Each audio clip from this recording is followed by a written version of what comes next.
हाय सांग माने जय जगन्नाथ। आज आम चल करवा छुई तरकारी केमती कौन हुए से विषय आज से रेसिपीटा को जान। छुई सांग को छुई आलू बैगण टमाटो नहीं जावा एवं धोई धुआई भलसे काटी कुटी थोईदवा। छुई तो प्रथम काटिदेले तापर आलू आलू पर बैगण काटी टमाटो भी काटिदेले। एबे मसला पाई पियाज रसुण भी छड़ेदेले ताकू रखीदवा साइड रे एवं मसला पाई पछरे प्रस्तुत करिया। एबे कड़ई बसई देकी तेल पकेदवा पके देकिना आलू को भाजीदवा। आलू भलसे भाजी हो गला परे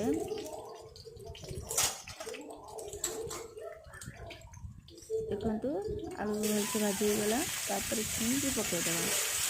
छुई पड़ला परे आमे संग संग ताको खेलैबानी तो किसी समय पर ताको कौन करवा ना अल्प पानी देकिना ता चारिपटे ताको घोड़े देवा कहीं छुईटा जब आम संगे संगे खेलदेवा से गोटे अलग टाइप्र गोटे स्मेल हुए भल लगे ताको घोड़े देले जस्ट टिके बांफ आसीगला आम तादे टिके नारू लुण पकईदेवा।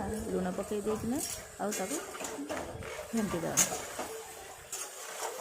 सी भलसे टे घांटी हो किसी समय पर बैगण पकईदेवा।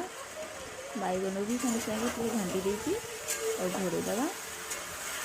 सी टे बैगण सीझी आसला देखो बैगण भी सीझी आसला। एबे मसला पाई जीरा सोरिष नहीं जावा काटिकी रखी अदा रसुण को मिक्स करदेवा। मिक्स कर ग्राइंडिंग करदेले ग्राइंडिंग कर रखी एवं यह देखु सीझीगला काढ़ीदेवा।